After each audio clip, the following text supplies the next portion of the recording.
In this episode, we dive into Swedish death cleaning. Despite its dramatic name, it's a gentle, reflective approach to decluttering that helps reduce the burden on loved ones after we're gone. We also touch on finding your own rhythm with decluttering methods, from the KonMari method to our own Reset Your Home system, and the power of community in helping you succeed. Ultimately, Swedish death cleaning teaches us to lighten the load for others, but the real transformation happens when we lighten it for ourselves.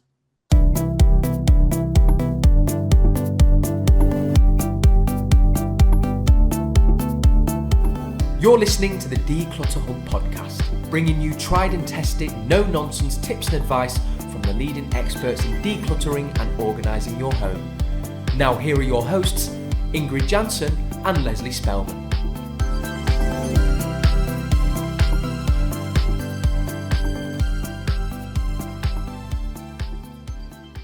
Hello and welcome, listeners. I'm Ingrid. And I'm Leslie. If you're new to the Declutter Hub podcast, you're so welcome. What you'll find is that we try and find a fun factor in the serious business of decluttering. And if you've been here for a while, you know exactly what we mean. So thank you so much for listening. If you'd like to get involved in conversations relating to this podcast, it all takes place in our Facebook group. So come and join our lovely, warm, supportive community. To find the Facebook group, go to declutterhub.com/group to find out more. Or you can search for the Declutter Hub community on Facebook. Well, hello and welcome, listeners. We are going to talk about Swedish death cleaning. And it does sound a bit dramatic, doesn't it, Leslie? Swedish death cleaning. Because people immediately think that it's about death. But actually, it's about living, isn't it? Which is actually quite a contradictory in terms. But yeah, it's interesting. Yeah, it's interesting. And people might wonder why we're talking about it right now, because the book, I think, came out in like 2017, 2018, something like that. So Margareta Magnusson, a Swedish lady, wrote this book while she was going through her own experiences of clearing her house.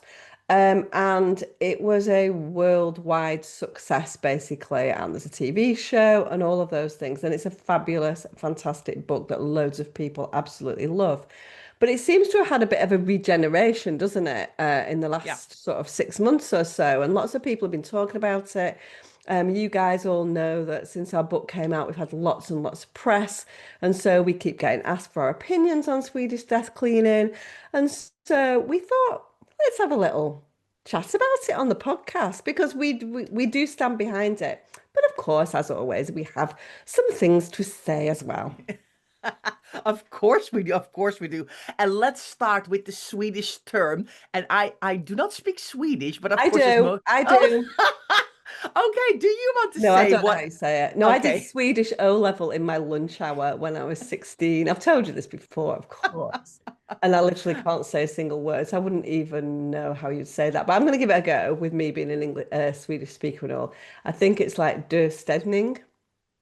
Yes, I would say also Dutch Stetning or something like that. I mean, I'm not Swedish, but of course I come from Holland, so I'm not afraid by It's all the in kind of Europe. it's Like in it's in nowhere Northern near Europe. Holland. It's literally got nothing to do with Holland. It's the same as me saying I'm English. You know what I mean? Like it's miles away from Holland. No, but what I'm trying to say is that I probably can pronounce it maybe because I'm not afraid of the kind of funny little dots and stuff that's on the word because people might go, I don't even know how to pronounce it, but I'm happy to give it a go. I think it's Dutch Stetning. Okay, well, I can't remember how to say it, but we've got a Swedish member, so we should have asked Camilla, shouldn't we? But Yes, anyway, definitely. right, okay. So that's the name, that's the term for Swedish death cleaning or death cleaning, actually. And really, what it's all about is the act of decluttering your belongings as you start to get older so that your loved ones are then not burdened with that clutter after you are gone. So it's about sort of preempting what is inevitably going to come, which is that you are going to pass away, and not having all of your stuff left behind. So somebody is like, what do we do with this stuff? What's important in this stuff?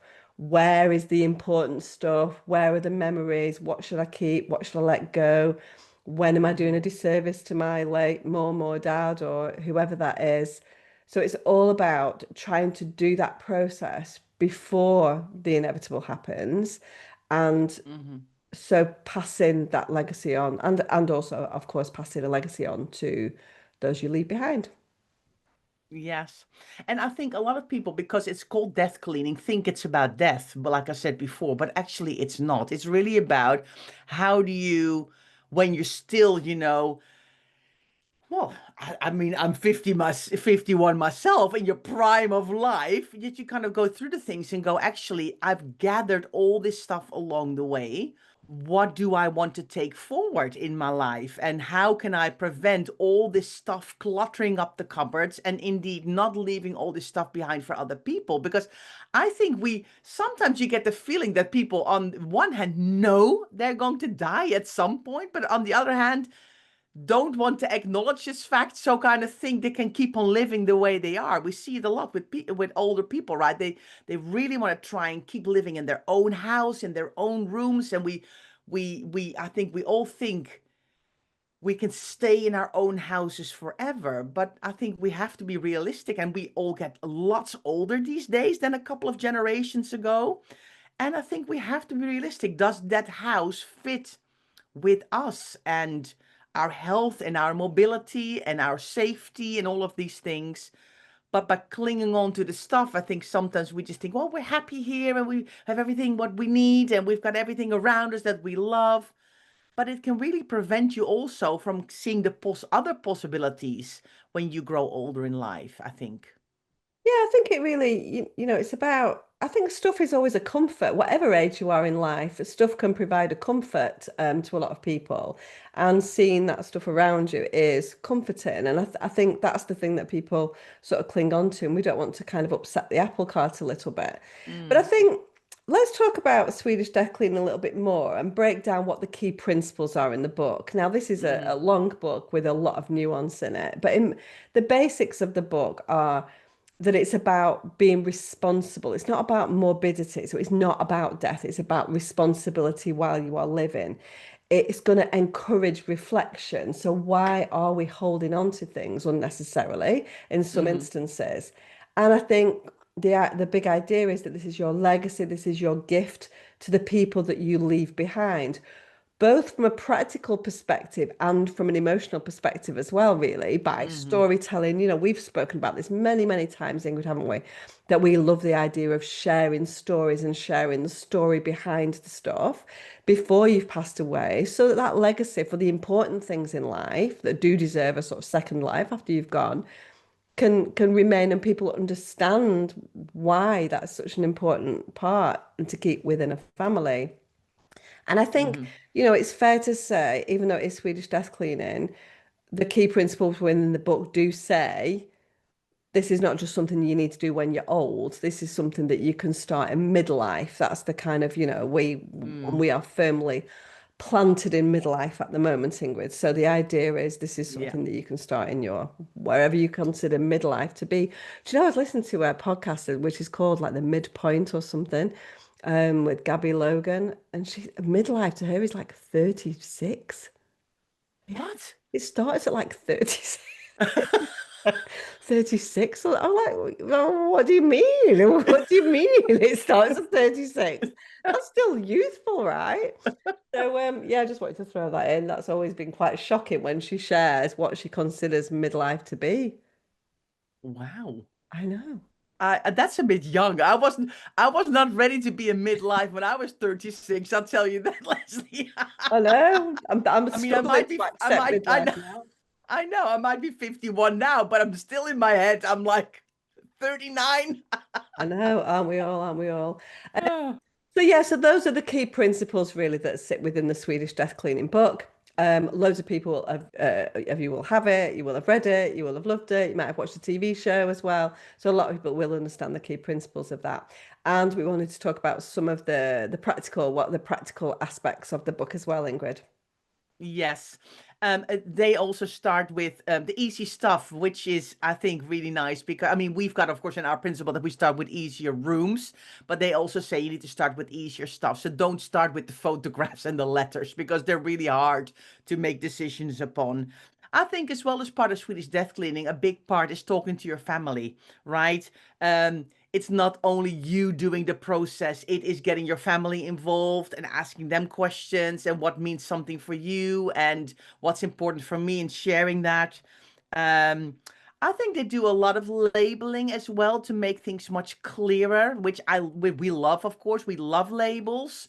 Um, but maybe not only on shelves or on drawers or on boxes, but I think it's also labeling the different categories of paperwork and admin and that kind of thing to kind of, get more organized and not find a whole home office full of, 30 years of paperwork, but really kind of go through all that stuff and what do we need for the now. And it's really all about, finding out and keeping what matters and letting go of the stuff that weighs you down. So, of course, a lot of these principles we love and we completely agree with.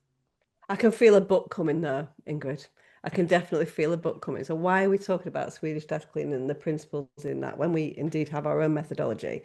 And I think, one of the big things really that we sort of struggle with when it comes to Swedish death cleaning is that because of what it sort of pervades really with this idea of starting in midlife, we're like, why?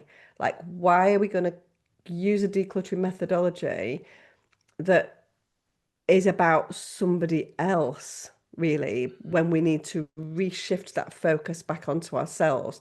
Now, of course, by going through the Swedish death cleaning process, it allows an opportunity for self-reflection. So ultimately, it is for ourselves. But I think there's a real shift. We need to shift that focus and go, Swedish death cleaning can come later or not at all. Because if we get into a habit of decluttering from 8, 9, 10 years old, which is what we would be advocates of, and constantly having decluttering as part of your life, then you're not going to need to do Swedish death cleaning because by the time you're 20 or 30 years old, you're fully going to understand the importance of the stuff that you have around you and how it needs to serve your current life, which is what it's all about. Ultimately, the principles are very similar.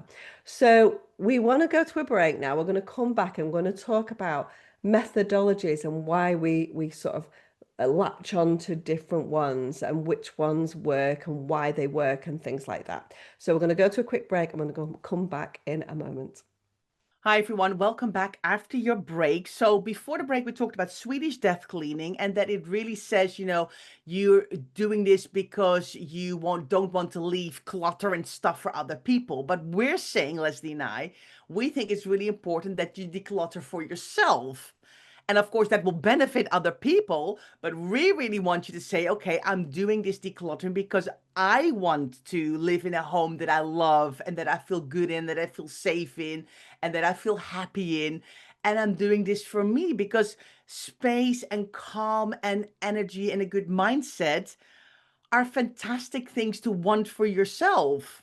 And I think you will really benefit from that. So we love decluttering to be focused around you. But of course, everybody is always so focused on other people that we forget that self-care, right? That decluttering actually is caring for yourself and making, doing your future self a favor and making the most out of your home and your life and the items that are around you now.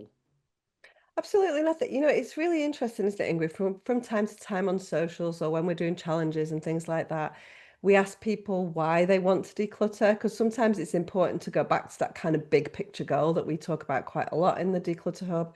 And, quite often it is about other people. So it is, I don't want to leave this stuff behind for my family, for my children. And that's a really, really important point. Don't get me wrong, that's a really, really important thing. But as well as that, we want you to do it for you. That's more important in a lot of Yeah. ways. You know, whoever's left behind will sort it out and it'll be a bit of an inconvenience, but ultimately they won't carry that burden of stuff for their entire lives. And so it's really important for you to do it for you. So that's the kind of the message, and why we think there's a slight shift in focus really from what we teach then and what Swedish death cleaning has as at its core. And I'm sure if you read the whole of the Swedish death cleaning book, that will also be within that as well, for sure. Do you know what I mean? But I think sometimes we just take the headline, don't we? We just take Yeah. the headline. So, just to reiterate what Ingrid said, we really want to gain that clarity, that peace, that current life, really being proud of ourselves and what we've done and having the stuff that reflects the current us. And also, something that serves you now and doesn't store your past. It's really important that we keep things, quite often we kind of keep things from the past and for the future. We're always looking at other people within this decluttering journey. We know we're keeping things from the past that we have inherited and things like that. We're keeping things for the future, for our loved ones. We're keeping, that table will come in really useful for my son when he moves out, or whatever that might be. And so we fall foul of not seeing the middle bit, the now bit. We're focusing too much on the past and the future. So really, really think about whether or not that's you. But ultimately, by going through any decluttering process with any methodology, and we say this, hand on heart, if a decluttering methodology resonates with you, then that's the one that you need to cling to. It's really, really important. And so there are so many ways that you can declutter out there. But if you find one that works, then go for it, and that moves you forward. Because it's going to make you feel freer, it's going to make you feel more in control, and in some ways more aligned with your values and what you want to do. Like, that's what this is all about. It's all about finding time for you to do the things that you love without being burdened by the stuff and the chores that sit there at home for you. Yeah, just wanted to say that. I know you got the soapbox out I there, do. Leslie. I was like, I feel like it's like yeah, but because I do feel, I think it's important sometimes to go, why? Like, yeah, because we just see, Ingrid, how important that is to people. Really, really yeah, important to kind of, yeah, to see yeah. what it represents for people. And we're lucky, right? Because we see with our clients, we see the kind of weight go off people's shoulders with our members who have been sort of stuck in drudgery for a long time, which is what it feels like, this burden on your shoulders all the time. Mm-hmm. And then you come out and kind of see the light, and you're like, oh, there's a whole life out here waiting for me that I've like held in a box because I've been surrounded by stuff for all this time. And actually now I can start living a little bit more like I want to. And that's what it's all Yeah, about. It's not about I getting know. rid of stuff. It's about living the life that you want to lead. Anyway, kind of connected, but not connected. So yeah, let's talk about what we're here to talk about, and let me stop getting all, whew, gosh. Yeah. And so we want to talk about methodologies, and within this, we're going to look at our own methodology, and we're going to look at Swedish death cleaning a little bit more, and Marie Kondo's methodology, the KonMari method, which is probably the one that most people are familiar with. And so, honestly, when we say this, there are so many that, they talk about, there's so many different ways to do things, right? And it's important to find one that works for you. Yeah, It's yeah. really interesting, this week, isn't it, Ingrid? Because we we've had a lot of new members after the Clear Out Your Clothes challenge a couple of months ago, and people are starting to get into our process and things like that. And always so lovely, isn't it, to see on the forum what people are saying. And we had one this week, didn't we, Ingrid? So do you want to read Yeah. out what she said? Because I think we remembered it when we were prepping for this podcast, didn't we? And oh, that thing that Yeah. lady said this week, and it's just exactly what we want to say. Yeah, exactly. Because she said, so she joined indeed after our recent challenge. She said, I have to say, I've attempted decluttering before many times, but never got far. This feels different. It seems like everything is in place to succeed. So she came into our membership. She's starting to um, take the next steps, right? So in the challenge, we talk about lots of different things, but of course, in a 3-day challenge, you can't explained the whole reset your home system and all the things that Leslie and I feel about decluttering and organizing, and why it's so important to understand your emotions before you start thinking about your decluttering, all the practical things that need to happen. And she's really said, I've attempted all these different methods, these different ways of decluttering before, but she got stuck all the time. And she said, this time it feels different. So this new member has found that our way, our Reset Your Home system, really, really works for you. And everything that we have within the Declutter Hub membership is there for her to succeed. And Leslie then answered, and which I thought was so lovely as well. She said, I'm so happy to see everything is falling into place for you. Finding the right place and the right people to help you is half the battle. And I think that really, I loved reading that post from both the member and from Leslie, because I think it really shows the importance of, you need to find something that works for you to make it stick. And it's the process, it's the practicality, it's the way we teach, it's our community of wonderful other members that we have that really understand how our way has helped them to succeed as well. And we know that a lot of people who feel really overwhelmed with clutter and who struggle with clutter, our way of teaching really helps them, because with um, we've worked as professional organizers in people's homes for gosh, since for 15 years, Leslie and I. We know on the ground how it is and how it feels and what people see. So, of course, a lot of the books out there that you see are people's own experience, right? So, Margareta, who wrote Swedish Death Cleaning, probably just thought, okay, I'm going to write the process because I'm going to go through it. So she wrote from her own experience. She's written everything down. Marie Kondo, one that, was struggling with clutter and tried to find her way through it. And she did that by pulling everything out and going through it and deciding what made her happy, what sparked joy. But Leslie and I look at it from a different perspective because of having worked with so many different people. We know it's not about the stuff, but it's about the emotions that sit behind this stuff. I think, it's important, so we have our methodology. Margareta Magnusson has her methodology. Marie Kondo has her methodology. And there are probably 50 or 60 other important, valuable, successful decluttering methodologies out there. Some of which some of you may have tried, which may have worked. Some have not worked for whatever reason. And I think really what we wanted to say is, every methodology, as Ingrid said, is born out of somebody's personal experience. Ours is born out of lots of people's experiences because because we've got lots of clients and members and all that kind of stuff. And Marie Kondo, Margareta's is born out of their individual experiences. But what you need to do, this is about you looking at that and going, which parts of this resonate with me and how can I look at that, take the core methodology and then fit it into what I want to achieve in my home.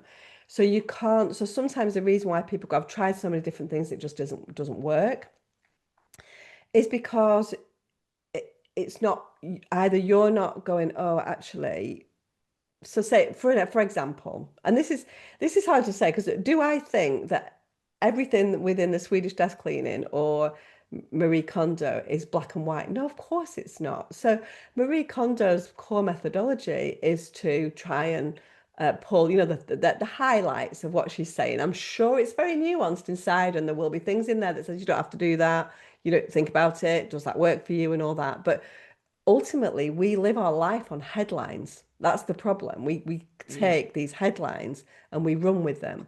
So the real skill for you then, as somebody that's overwhelmed with clutter, is taking those headlines and going, is that going to work for me? And how can I change it up slightly so that it will work? So where Marie Kondo says, get all your clothes out at once, look at that and go, actually, that's not really going to work because I've got to sleep tonight. I've got 7 wardrobes. So I hear what she's saying, and I do want that process, because that's almost like you're confronting your own behavior. And we have a part of that in our own membership with our Counsel and Confess. And so, well, in our challenges, not our membership actually. And so it's about you looking at that and going, that's not going to work. I'm going to do this slightly differently. I'm going to employ the idea behind that, but I'm not going to do it exactly as she says. The same with Swedish Death Cleaning. You know, you can go, you know what, she's actually said that I'm going to do it to start doing that in midlife or before I get older.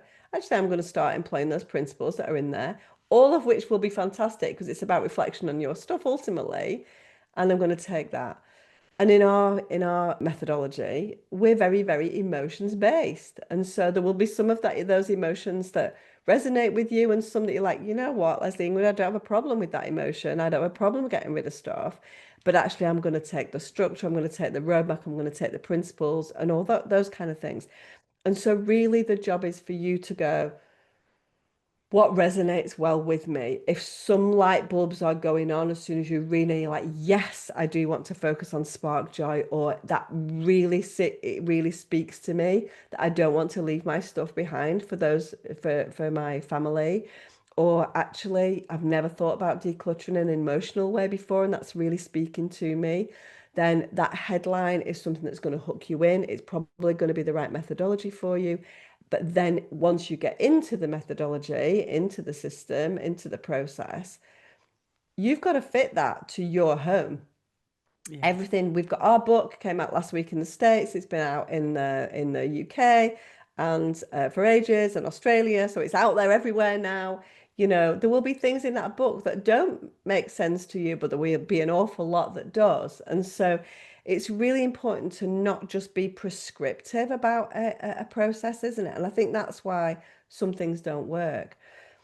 Now, having said that, there are some nonsensical methodologies, like absolute garbage. Ingrid. Yeah.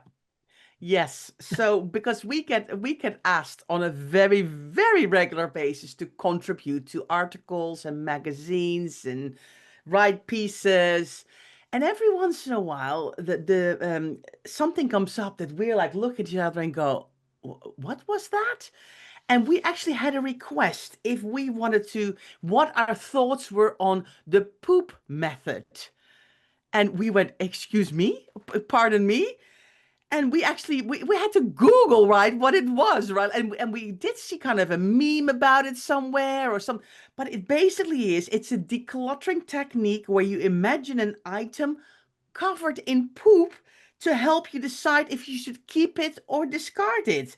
And the idea is that if you wouldn't want to clean it and keep something covered in poop, then it's probably not worth keeping in your home. Leslie and I looked at each other and we went, I don't know who has come up with this, but this makes no sense whatsoever, right? Why would somebody think of something like this? I'm confused.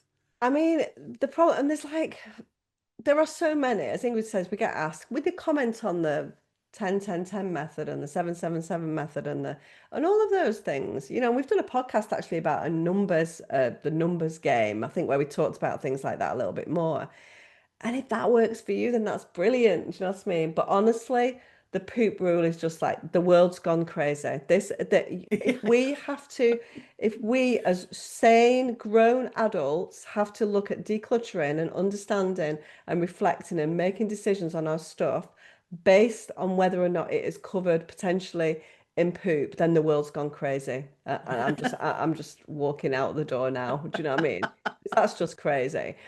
But the problem is that these things gather momentum, and Yeah. people again look at the headline and go, actually, that makes sense because, yeah, would I keep that if it was covered in poop? But you can't do your whole house based on whether or not something's got poop on it. I can't even believe No. we're talking about it. But I suppose what we're trying to say is there's some really solid decluttering methodologies out there. There's some really solid, fantastic teachers. We are not short of getting fantastic decluttering advice from podcasts, books, YouTube channels, memberships, courses, all of that, all fantastic. But the onus is on you to find out what's going to work for you, to look at what you've done in the past, to look at what's worked, what hasn't worked, what kind of person you are. Are you visual? Do you like to listen? Do you go in, all guns blazing? Do you want to do it quickly? Do you want to do it slowly? How much clutter do you have? How long have you had this clutter problem?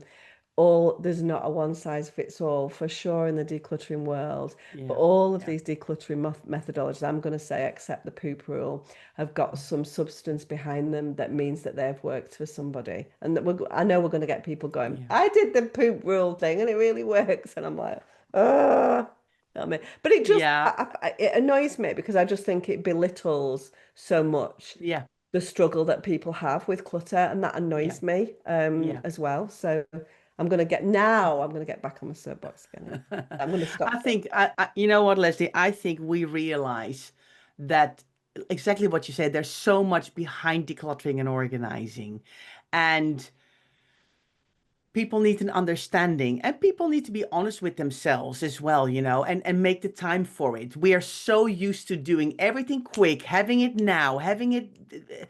We're in such a fast world, and decluttering is something you can't always do quick. You have to think about things. You have to take things slow. You have to do things methodically, and a method can be as good or as bad as you yourself make it. If you think you can declutter your house, that you've not decluttered anything from in 12 years' time, if you realistically think that within 12 days you can do a whole house, you need to step back from that and go, "Oh, does this make sense?" It takes time, it takes energy, it takes commitment, it needs learning. And that's what, a lot of people say in our membership, right? I came into this membership wondering why on earth I needed this membership. One of our more recent members who started, I think, in January, she did a fantastic post in our forum. And she's like, I was really kind of wondering, why on earth do I need a membership? I know that I can put something in a bin bag. But she said, I've learned so much because it's so much more than how do I put something in a bin bag. It's about understanding yourself and looking at your own life and what you can and you cannot do and how much time you put forward to it. And I think that's why a lot of people who struggle with clutter and the emotions that sit behind the items feel that our methodology is the one that works. But if you're somebody who's like, well, I've got a bit of stuff, I'm fine, you know, our methodology probably is not the one for you. But if you've been struggling for a long time with clutter and it's built up and you really feel emotional and overwhelmed about it, then our methodology can really, really, really help you. And it can start with listening to the podcast. You can, buy our book. You can go into our Facebook group. And if you then think, you know what, actually now I'm ready to, dive in and learn so much more and really, really get going, then our membership is the place. And I think she really realized that, our member, she was like, right, I now know why I needed this membership and why I'm having so much success because I'm learning to break it down. I'm learning how to manage this on a day-to-day basis, how to stay on top of things. I'm growing as a person. My mindset is changing and all of the things. And it's fantastic. It's Yeah, fantastic to see. makes us very happy. So yeah, so that's it. So that's our comments on Swedish Death Cleaning. Fantastic, fantastic book. Not as good as our book, obviously. You haven't bought it yet, you know where it is, declutterhub.com/book. And we thought that we would open back up our $1 trial as well, because a lot of people are like getting to that kind of slump stage in the year. A lot of people have got a little bit of time off with their kids over the summer and may want to kind of introduce a little bit of decluttering into the schedule with your children as well. Don't think because your children are off school that you can't do decluttering. This is the time to start to get them involved. So we wanted to put our trial comes every now and again. We open up an offer for a trial. So you can get 14 days for $1 or £1.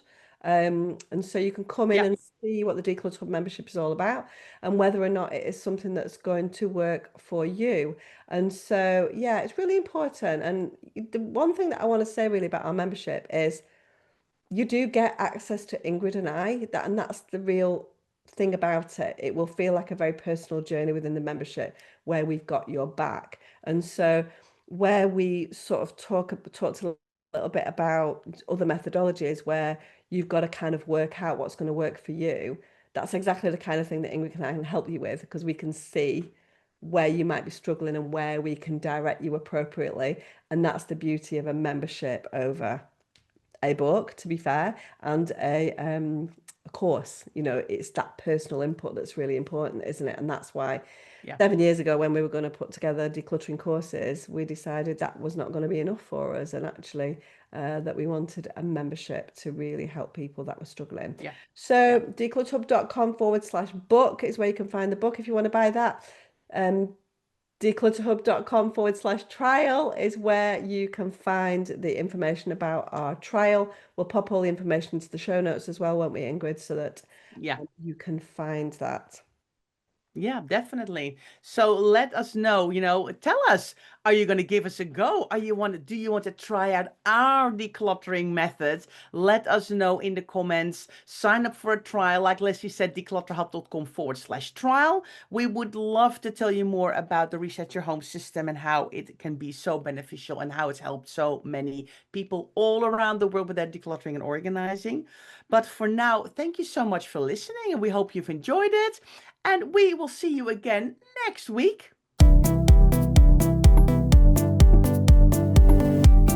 Thanks so much for listening to the Declutter Hub podcast. Don't forget to subscribe to us in your podcast player so you don't miss an episode, and we'll see you next week.